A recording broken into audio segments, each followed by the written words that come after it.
को लेके कोई कंसर्निंग इशू है, वो सब पास हो जाते हैं, नॉर्मल सा चीज होता है।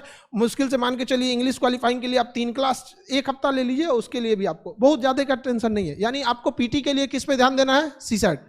समझ में आ गया कि नहीं? एकदम क्लियर। पीटी के लिए जीएस में वो गलती नहीं करना है कि एक पोर्शन को ज्यादा समय देते दूसरे को कम समय दे, गलती नहीं कीजिएगा। पूरे पीटी को फेल हो जाएगा किसके वजह से? सीसेट की वजह से। कट ऑफ के पीछे रह जाएंगे। कौन सी गलती करेंगे कि इनबैलेंस तैयारी, हिस्ट्री खूब ज्यादा पढ़ दिए तो पता, पॉलिटी खूब ज्यादा पढ़ दिए तो करेंटे छोड़ दिए, लास्ट में पढ़े नहीं। इम्बैलेंस होंगे तो कट ऑफ से फेल हो जाएंगे। और अगर सीसेट छोड़े तो इसमें क्या, ये आपका क्या चाहिए? मेंस। आंसर राइटिंग एक स्किल है और स्किल कभी एक दिन में नहीं बिल्ड होता है। समझ में आ गया कि नहीं आ गया? हमें नॉलेज एक दिन में, मतलब नॉलेज जल्दी आ सकता है। जैसे हमें कोई बता देगा कि रोटी कैसे बनाया जाता है, एक नॉलेज की चीज़ है कि देखो सर आटा ये है, उसमें 30% पानी मिला दो, 20 से 30% पानी मिला दो, नॉलेज हो गया। बना लेंगे हम रोटी? नहीं बेल पाएंगे हम तो और नहीं बेलेंगे, चाप देंगे उसी में उसको कि लोगों को लगेगा फेंक दो, इससे अच्छा धुलने से अच्छा इसको पता नहीं किसने दबा के रख दिया बढ़िया से यहाँ पे। वो क्या है? एक स्किल है। आप देखिए नॉलेज तो हम फटाक से फिल कर दिए, स्किल फिल हो जाएगा। आपको सब्जी बनाने के लिए, हमें नहीं आती है सब्जी बनाने, आप हमको कोई नॉलेज दीजिए कि सर ये नमक इतना, मसाला इतना, तेल ये तो नॉलेज हो गया, बन जाएगा सब्जी। क्या है? स्किल। तो स्किल एक ऐसा चीज है जिसको समय देना पड़ता है।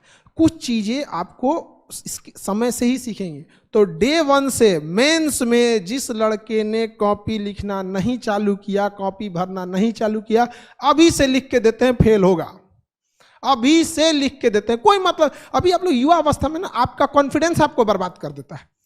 ये एज बहुत खराब है, आपका कॉन्फिडेंस आपको बर्बाद कर देता है। अरे हम तो हाई हैं, कौन देखता है, हम अभी लिख देंगे। यहाँ पे हाथ चढ़ जाएगा आपका पेज भरते भरते। यहाँ पर 20 क्वेश्चन लिखना इतना इजी नहीं होता है।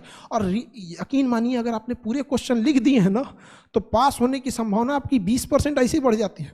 क्योंकि खाली छूट जाने का मतलब वो ऐसा लगता है कि ये इंसान को अगर ऑफिसर बना दिया जाए तो ऐसा इसके अंदर टेंडेंसी है कि 20 लोगों को मीटिंग के लिए बुलाया है तो 15 को मीटिंग अटेंड करके 5 को खाली हाथ लौटाएगा। ये इसको जिला देने लायक ठीक नहीं है। अरे यार बुलाए हो 20 आदमी को मीटिंग के लिए, 15 को ठीक से दिए, 5 को कुछ तो हाय हेलो कर दो, सर मंत्री जी ऐसा है कि हम आपका देख लेंगे, हम कामयाब है, संभाल दो जी, कोई मतलब नहीं। लेकिन अरे अटेम्प्ट तो करो।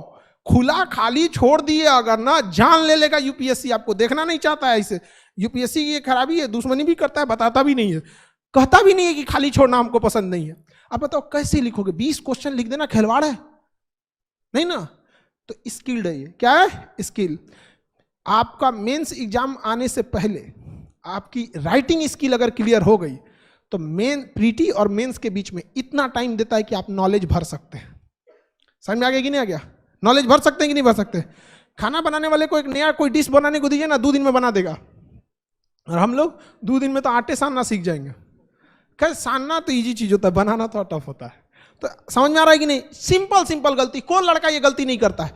कोई ज्यादा रॉकेट साइंस नहीं है इसमें। समझिए कट ऑफ प्रीलिम्स की बात करें तो कट ऑफ छूटेंगे आप, जीएस खराब होगा, इसी वजह से इनबैलेंस फोकस किए हैं, किसी पे ज्यादा किसी पे कम, पूरी तरह से फेंका के जाएंगे, फेल होंगे क्योंकि सीसेट पे ध्यान नहीं दिए हैं। मेंस पे आ जाते हैं, डे 1 से राइटिंग स्किल नहीं है, खत्म हो जाएंगे, डूब जाएंगे। एसे के साथ सौतेला व्यवहार किए हैं, इसको तो बाद में पढ़ेंगे।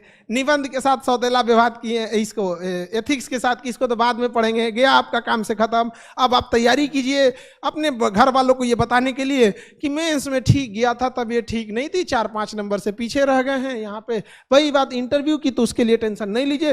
वो एक आर्ट है, किस तरह से आप आते हैं। जैसे हम लोग अभी हम किसी लड़के को यहाँ बुला दें मंच पे तो उसको थोड़ा हेजिटेशन हो जाने लगेगा। तो बस एक यही चीजों को क्या करना है? दूर करना है। बहुत सारे लड़कों को दूर करना है। जैसे हम पटना में थे तो एक बीपीएससी की एक कोई लड़की थी, बहुत मतलब पढ़ने में ठीक ठाक थी, 1 साल की तैयारी करी होगी। पटना तो एक तरह का दिल्ली तो है नहीं यहाँ पे। अब उसको ना बड़ा रिजल्ट देने में दिक्कत, इंटरव्यू में उसको हेजिटेशन खत्म ही नहीं है, उसके पास हेजिटेशन यहाँ पे अजीब टाइप का, एकदम हिचकिचाने लगी थी दरवाजा खोलने टाइम पे, अजीब टाइप का। तो क्या पास हो गई, फाइनली वो पास हो गई। रीजन क्या है? उसको कई बार आदमी प्रैक्टिस किया, बिना मतलब कभी बैंक के पास भेज दिया कि ले जाओ ये लोन अर्जी लगा के चलो आप बैंक मैनेजर के पास, बिना मतलब का, उसको ना लोन मिलने वाला ही नहीं था, लेकिन एक हेजिटेशन तो दूर हो, हमें पता था कि लोन नहीं मिलने वाला उसको, बिना मतलब का किसी कंपनी में भेज दिए, कोई में मतलब कोई बड़े प्राइवेट कंपनी में कि हमें जॉब ऑफर चाहिए। अब अरे हमें नहीं मतलब है तुमको वहां ना LIC, ना तुम्हें लोन लेना है, ना तुम्हें वहां कंपनी में जॉब करना है, बट एटलीस्ट एक इंटरेक्शन का जो तरीका होगा, 8 बार 10 बार ऐसे ही बोला गया वहां पे, उसके बाद उसको थोड़ा इंप्रूवमेंट हुआ, बाकी जाके सही हो गया। सामने वाला को भी समझ में आता है कि इसको केवल यहां से नहीं, इसके बाद इसको ट्रेनिंग होगी, प्रोबेशन होगा, फिर इसको फाइनल सिलेक्शन दिया जाएगा। इंटरव्यू बहुत बड़ी बाधा नहीं बनती है। डे 1 से लिखना है या नहीं लिखना है, समझ में आ गया कि नहीं आ गया? और कोशिश कीजिए जब आप विचारों को भी लाएं ना तो सिस्टमेटिक ढंग से लाएं, बात भी करें ना तो एक सिस्टमेटिक ढंग से लिखने के लिए। आप कुछ भी नहीं आ रहा है शुरुआत में तो आज की दिनचर्या लिख दीजिए, आपने क्या किया क्या किया, धीरे धीरे धीरे धीरे करके एक समय आएगा आप सही हो जाइएगा। आपको, आप जैसे लड़की लोग आप ही लोग से कहते हैं हमें रोटी बनाने कैसे आएगा, या हम किसी से पूछते हैं हमें तैरना कैसे आएगा, अरे यार रोटी बनाने के लिए बेलना पड़ेगा 2 बार, तैरने के लिए हमको पानी में उतरना पड़ेगा, तो लिखने के लिए हमें लिखना पड़ेगा। इतना भी समझ में नहीं आता है तो सपने देखना छोड़ दो। समझ में आ गया? कोई बात, कोई दिक्कत, कोई डाउट?